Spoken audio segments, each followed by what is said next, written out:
whenever we talk about poverty, especially in Africa, all over the world, whenever we say, that someone is poor, we always equate it to someone having, some level of personal assets or having money in their bank account. Okay. So that is why when you don't have money or you live in a poor area, you consider yourself as a poor. Okay. Why that is acceptable standard of what poverty should be identified with. I usually want people to understand that poverty is not the absence of cash.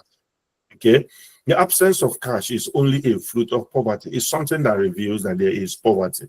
What then is poverty? Poverty is an absence of value.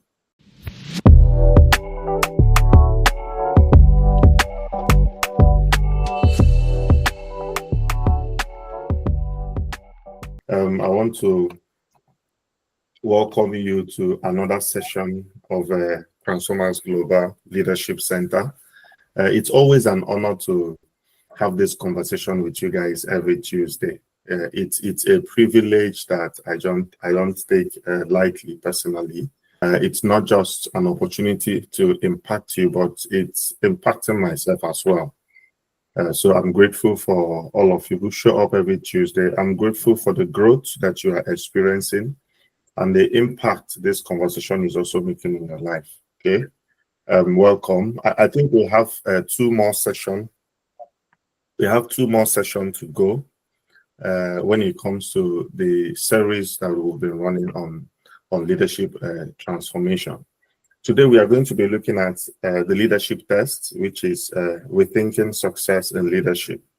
Let me also state for those who are joining us for the first time that the key lessons we have been sharing in this conversation is taken from the life and character of Joshua from the Bible.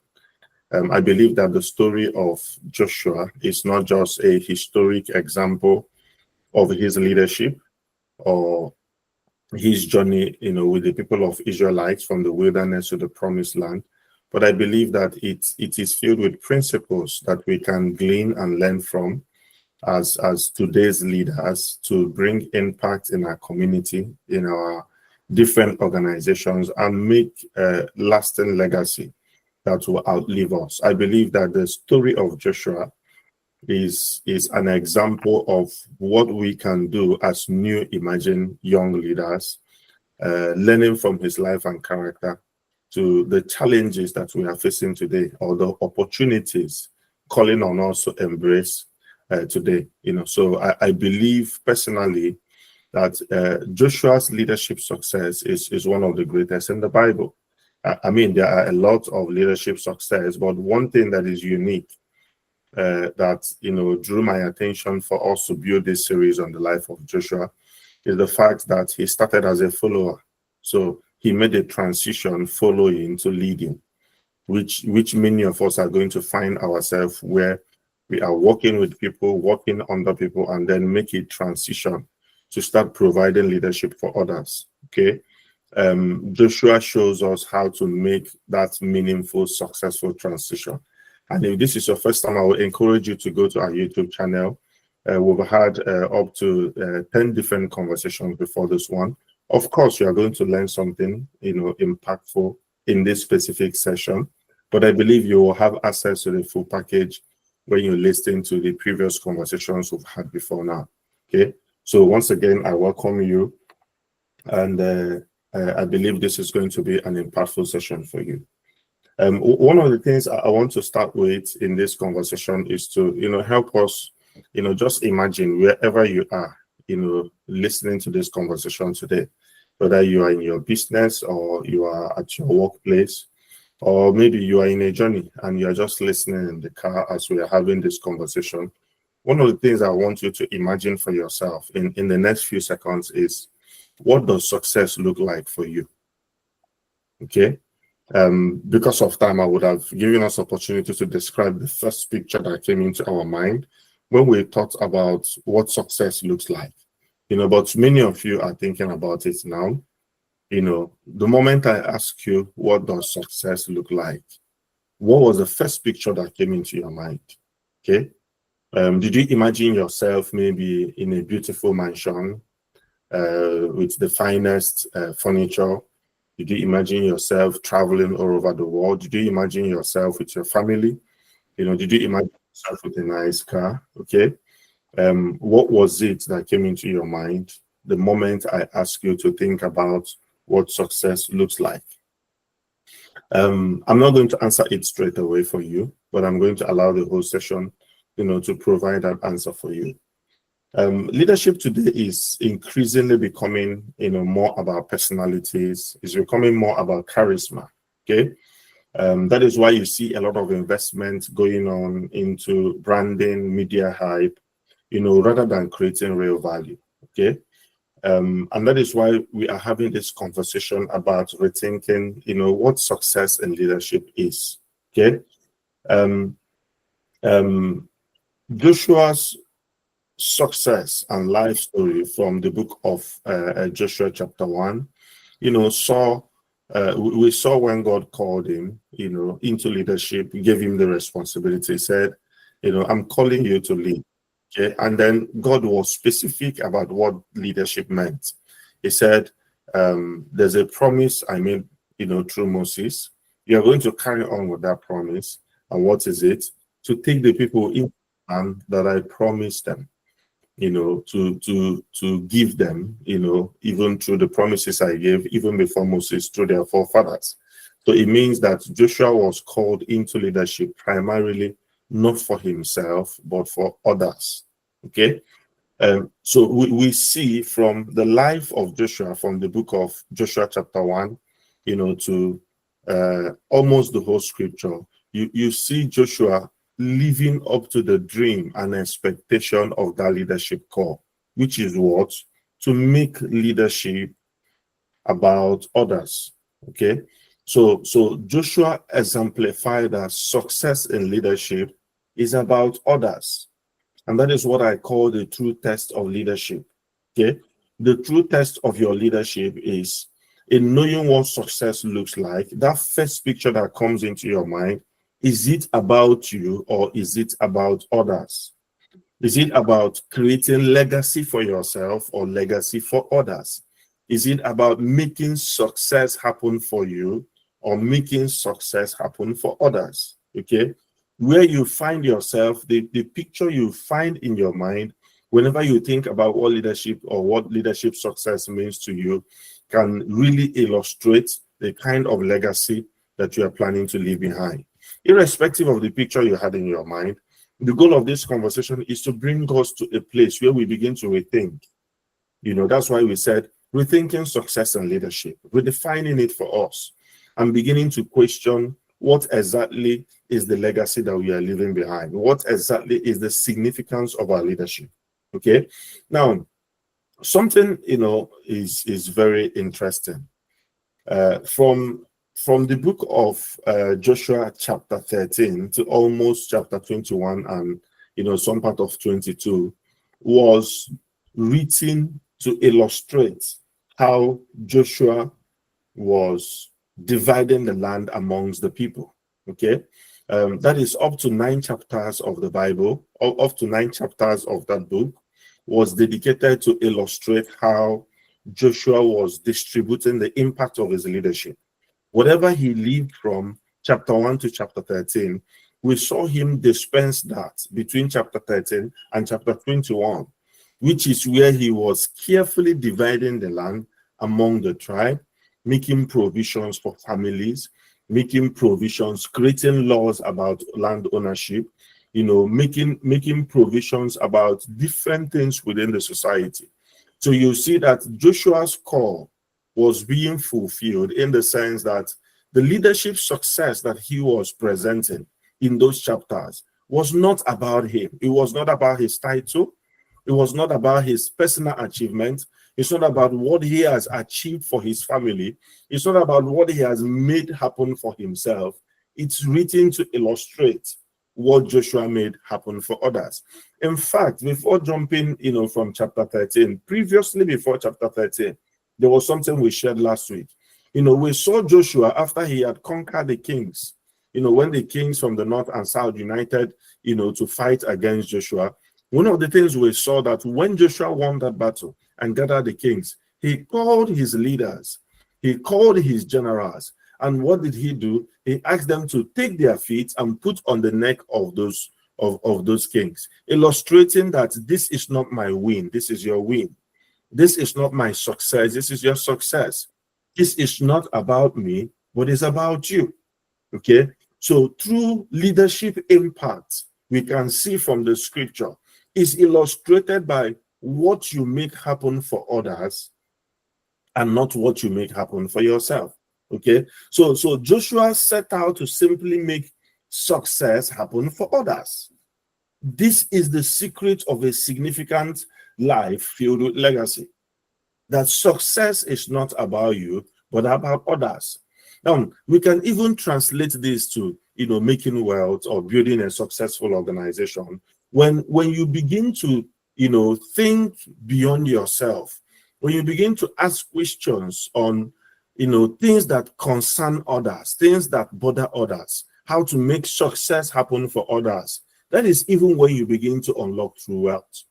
When you listen to stories about innovation or stories about great companies, I remember so many years reading about, when I was in the university, I remember reading about, Bill Gates' vision about microcomputer.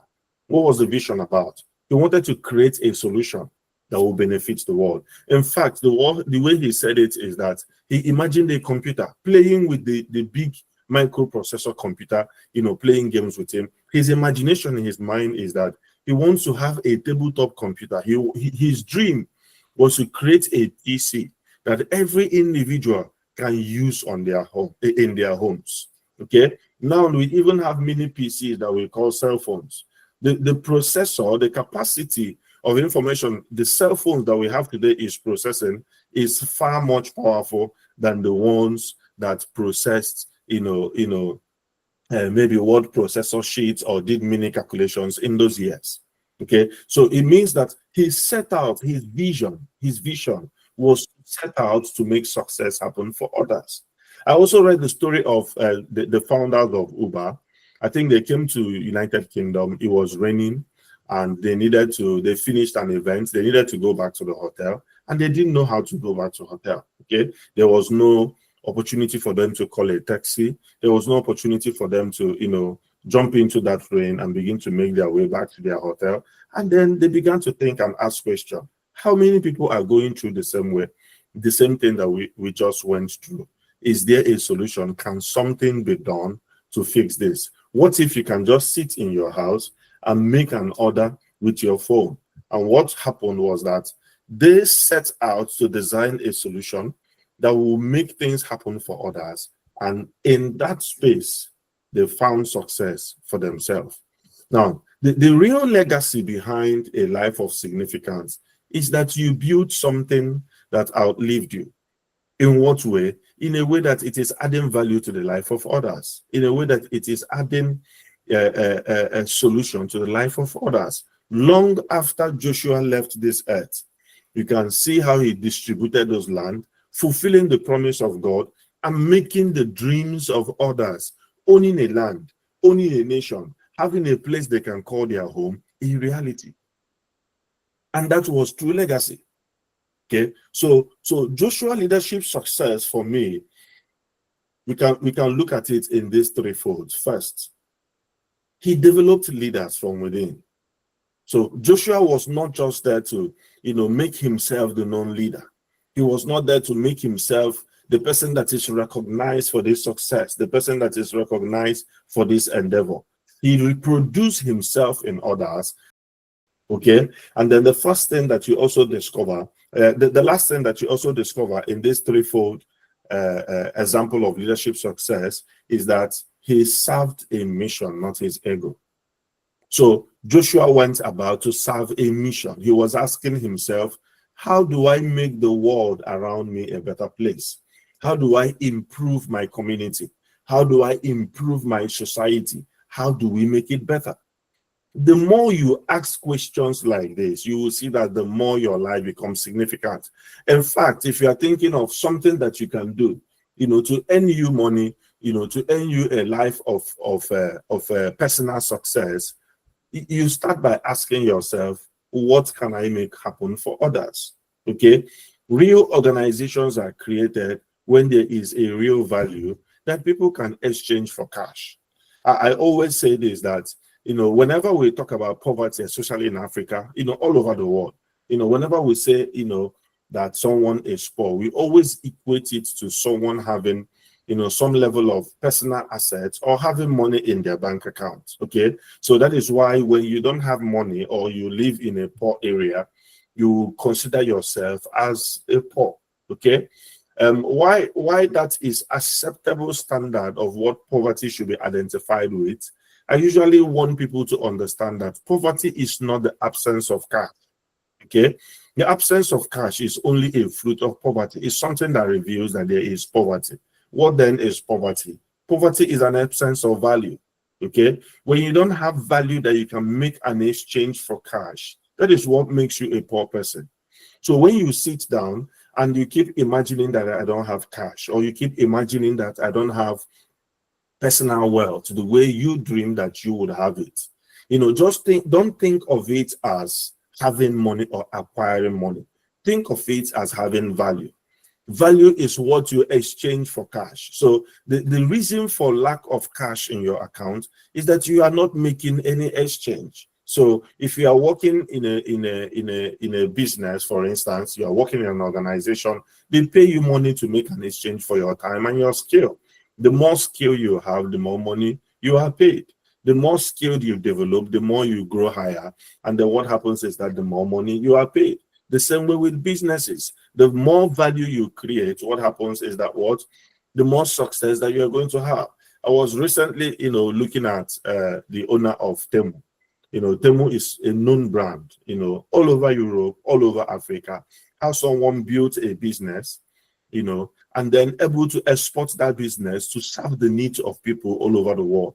And what happens is that they become a billionaire. Now, when you read such story, you say, oh, I want to be a billionaire. But what is the process of being a billionaire? You are creating value. You are creating a solution that benefits the life of others. And then they make an exchange with cash. And that is how you find money in your bank account. So when you think of value from today, when you think of poverty, don't equate poverty to cash.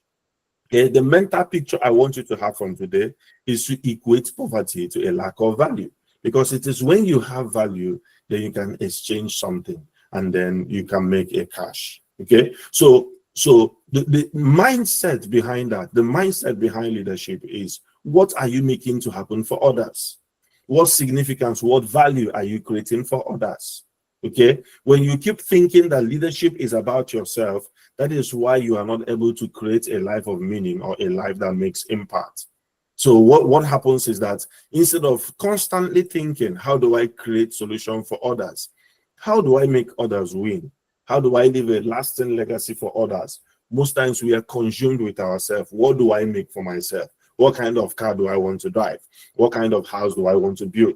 Where do I want to have my family? That was why Jesus said in the book of Matthew chapter 6, verse 33, a very popular scripture. He said, seek first the kingdom of God and his righteousness, and all these things shall be added to you. For me, I understand God's kingdom and righteousness as life of value. Jesus was essentially saying, let me teach you how to make money. Let me teach you how to create wealth. Fix your mind on creating value. Paul was talking about it, I think, in somewhere in Colossians. He said, whatever is good, whatever is of noteworthy, whatever is commendable, he said, fix your mind on these things. Okay. So what it means is that start thinking about what can make life meaningful for others. Start thinking about what can make life easy for others. Start thinking about how to get others to win, how to help others achieve success. What happens is that, like the scripture said, all these other things shall be added unto you. Why added? Because they are only fruits of a significant life. They are only fruits of a value-based leadership. A value-based leader will always attract personal success. So if you are lacking personal success wherever you are, listening under the sound of my voice, if you are lacking personal success, the first question you might need to ask yourself is, what value am I creating? What value am I producing? What is it about me that is adding value for others? The moment you understand that, you say, oh, okay, I'm doing this and it's adding value. How can I do it more? How can I increase it more? Okay, how can I increase the scope? How can I make it to attract and give value to more people? The more you do that, the more value you create, and the more personal words you can also attract for yourself. You can't tell me that after Joshua conquered the whole land and was sharing the land to the people, that he will not have some for himself. Of course, he's going to have some for himself. But you see that it's not even the focus of the conversation. The focus of the conversation is not what Joshua is making happen for himself, but rather what he is making happen for others. So he is serving a mission, not his personal ego, not his personal desires, not what he wants to happen for himself, but what can I make happen for others? Okay. Now, when you contrast Joshua's leadership to some of the things that we have experienced, especially, many of us are from Africa. When you contrast his leadership, to what we are experiencing today, what many of us are experiencing, you discover, that first, for instance, that leadership is usually in Nigeria, about the leader, okay? About how the leader exercising control is personality driven, is about what the leader is able to do. It's about what the leader is able to do for themselves. It's about what the leader is able to achieve for themselves. How much wealth they've acquired, how many places they've been able to travel to, how expensive the things they wear or their clothing or what they show all over the internet. It's all about what I am doing with myself. Most times it's not about what value am I creating in others. Okay, yes, I'm a millionaire, but how many others am I turning into millionaires? Okay, yes, I've built a successful companies, but how many other companies am I raising based on my talent, my leadership, what I've learned over the years, my experience? How many other leaders am I investing in? How many other organizations am I investing in?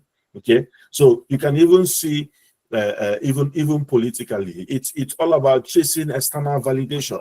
It's all about gaining international recognition. But the question is, what are we doing internally to build ourselves?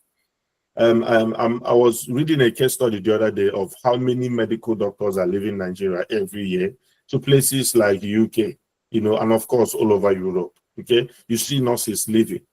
Okay, the doctors are leaving, professionals are leaving to places that have an environment created to nurture the value that they have. But we have leaders in Africa.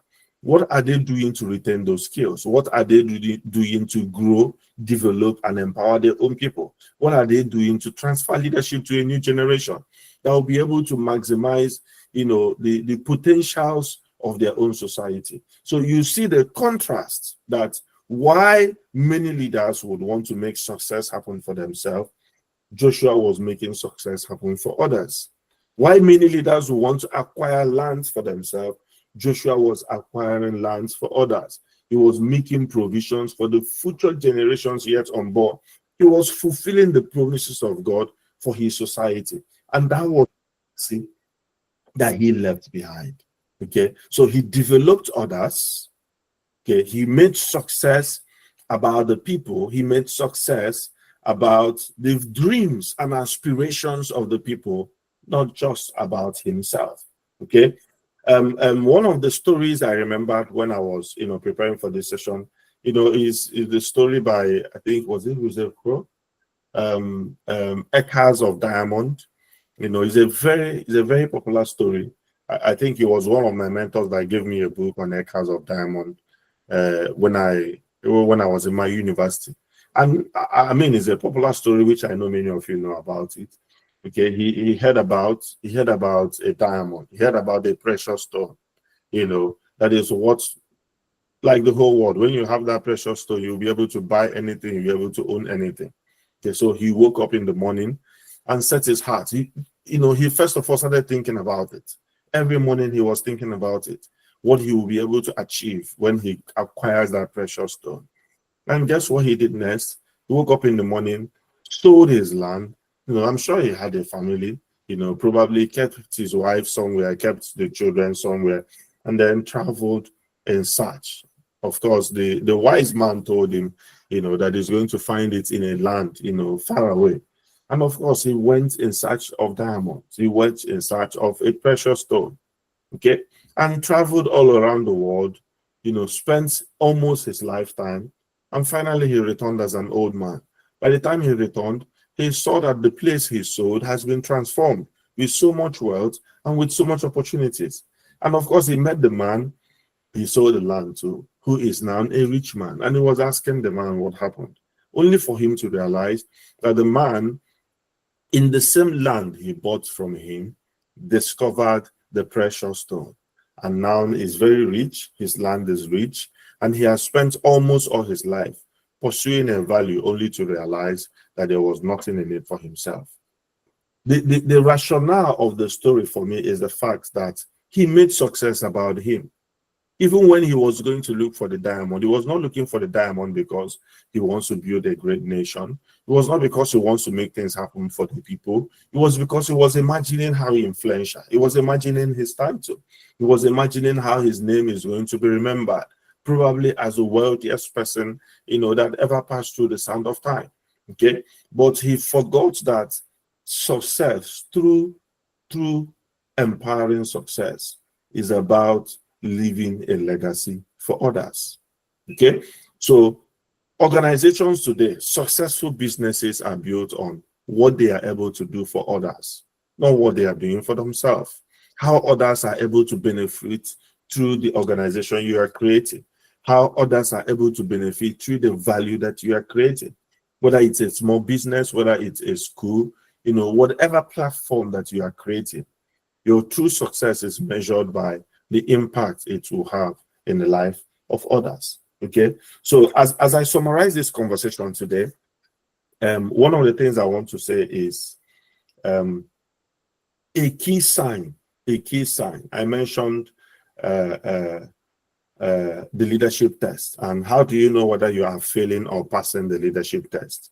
The first key sign I want you to look out for, the first key sign is, are you staying true to your vision? Okay, last week we talked about accountability to vision and not just to people. Okay, and if you missed that session, I encourage you to check our YouTube channel. It's one of our powerful sessions in this series. Okay, accountability to your vision. Every young leader needs to listen to that clip. And beyond just being accountable to your vision, the second test is, are you growing people under you? Wherever you find yourself, how many people are you able to reproduce to do the exact same thing that you do?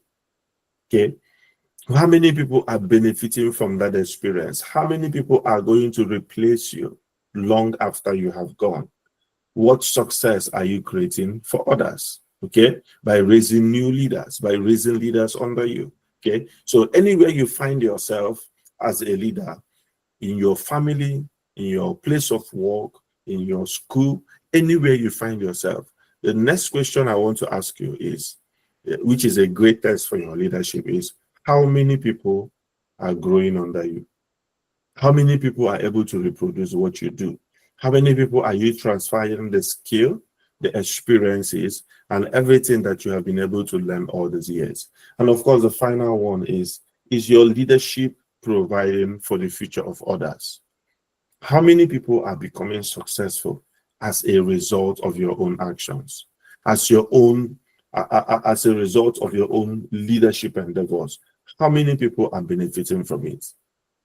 So as you build your leadership, as you grow in anything that you are building, in anything that you are developing, these three key questions should be in your mind. How accountable I am to the vision? Are people growing under me? And am I making success happen for others? This is what you see Joshua illustrate from Joshua chapter 13 down to Joshua 21. It was all about the people who were growing under him. It was all about how he stayed true to the vision. You will constantly see that he will do this as the Lord has told him. He will distribute that as the Lord told Moses. He will do this as the Lord had promised. So you see, there is a constant recognition of Joshua's alignment with the vision. Joshua never deviated. He said, this is the land, this is the scope, this is what I want you to cover. Joshua never deviated. There are other things that are good. There are other things that are powerful. There are other things that are precious. But Joshua did not bother himself about it. He stayed true to his leadership call. And when the time comes, to test his leadership, you can see that he stayed true, accountable to leadership. He stayed true to growing people under him. And then, of course, he stayed true to making success happen for others. I said this a few weeks back that most times when God places a vision in our heart, we might think that our vision is not enough. Okay. I once listened to someone, talking about that every believer must have 4 businesses. Okay. He was saying it, so, powerfully that, he believes that nobody should have one stream of income, that everybody must have 4 streams of income. Okay. And of course, when I listened to that, I went back to the illustration he used. The illustration he used was that when God planted the Garden of Eden and placed Adam inside it, that there were 4 rivers that were flowing in the Garden of Eden. And those 4 rivers, showcase the fact that Adam was supposed to be controlled, by 4 streams, which he interpreted as 4 streams of income. But when I backtracked, I actually realized that it was actually one river that divided into 4 parts. It was one river that branched into 4 parts. And then the inspiration that came into my heart is the fact that we must be guided by purpose. We must be guided by leadership call. But if we are faithful to that leadership call, it can branch away into various other dimensions, even more than 4, because we didn't follow the river down. Some of them, one of the rivers can get to a particular junction and it branches into another 3 dimensions. And some can get into another area, maybe in a mountainous area, it can branch into other 10 dimensions. Okay. If you study geography, you will discover that, water will always create pathways, different pathways continue to expand as they grow. So it means that if we are to even investigate those 4 rivers, it was more than just 4 rivers. So if you stay true to one course, it has capacity to grow into other different courses, into other different visions, into other different realities that you are not aware of. Okay, so you can discover one thing that God has called you to do, and then you stay faithful to that one thing that God has called you to do. It has the capacity to branch into many other things that will not just provide for others, but also provide for you. So most times, instead of trying to look for 4 streams of income or 5 streams of income, ask yourself, how can I stay true to what I have and expand it to multiple streams of income and expand it to more winning for others, more leadership for others, and then also securing my significance and my legacy. Okay, so when you are asking yourself about your leadership success or your leadership impact, always look at it in these 3 things. Okay, how true am I staying to the vision that God has placed in my heart? Are other people growing from the vision that God has, called me, to, be faithful to? And then am I making success happen for others? Okay. So being faithful with what God is giving you is about growing others and winning for others. That is what success should look like. So if we are to bring it down to Africa, where many of us are from, question we are going to be asking ourselves is, when we have leaders around us, or when we are given a leadership opportunity, is it an opportunity to make things happen for ourselves? I remember when a friend of mine, got into a political position, people will come to him, then he will share some of those things with me. Some will tell him, you might never have this opportunity again. Nobody in your family will ever have this opportunity again. This is the time to settle yourself. This is the time to make things happen for yourself. Okay. And then some will even tell him, okay, you are just going for your first time, or you are not even sure of your second time. Okay, so this first time, you have to make sure that you get enough for yourself, for your family, for your children, because the tomorrow is not guaranteed. And you find that attitude everywhere. That is why it is only in Africa, probably happens in other nations, I'm speaking from my direct experience, where people will be called to leadership and people will be coming to celebrate you, telling you congratulations, celebrating you, telling you, oh, you have surpassed all of us. Why?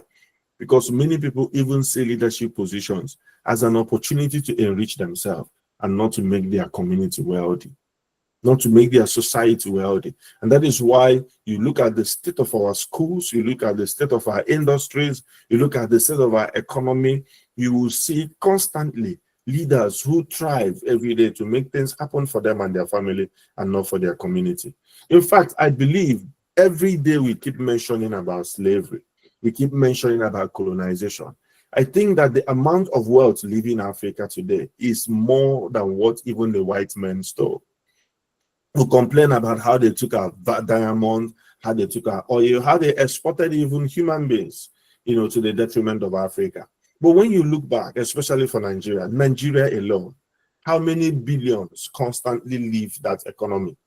Compare it to the rest of Africa, constantly being moved, not by the West, not by the white people, but Africans themselves, because they are thinking how to create a pathway or legacy for themselves and not for the people. So as you begin to think about your leadership, I want you to begin to rethink what leadership success is for you. Is it good to own a car? Yes. Is it good to build a house? Yes. But those things are not going to outlive you. Okay, you build them today, your children are going to wake up and they are going to build a house much better than the one you built behind. Nobody is going to stay in that house forever. But you leave a legacy of impact in the life of others. Constantly it will speak. Constantly it will be there in the sands of time that someone came and created a legacy for others. Nobody remembers the house of Mahatma Gandhi today. I don't know what his house looks like. I don't know when he was alive, whether he owned a car, what the car looks about. But you cannot talk about the history and success of India today without talking about Mahatma Gandhi. You go to Singapore and you talk about the story of Lee Kuan Yew. I don't know what his house looks like. I don't know whether he owned beautiful clothes. I don't know whether the kids are powerful. I don't know whether he drove the best cars in his time. I don't know. But today you can't talk about the legacy and success of that nation without mentioning Lee Kuan Yew. You come back to Africa, you talk about Nelson Mandela. Okay, I don't know what he's like, what his house looks like. I don't know what his shoes, whether he wore the expensive belt or whether he wore Gucci or whether he had the best cars on earth. Nobody can remember. But you can't talk about the success and history of South Africa without referencing the name Rohingyla Mandela. There is no way you can be able to walk away without mentioning that name, because the fact remains that these people are remembered today not for what they did for themselves, but what they make happen for others. So as you reflect over your life, as you reflect over your own personal leadership, the question I want to leave for you today is, are you being accountable to the vision in your heart? Are people growing under you? And the success you are creating, are you making it about others or is about you? Thank you very much, guys. I'm going to see you next week for another awesome session. Thank you so much. Thank you for listening. Please do follow us on our social media handles on Facebook, Instagram, TikTok at Transformers Global LC, on Twitter X at TGlobalLC.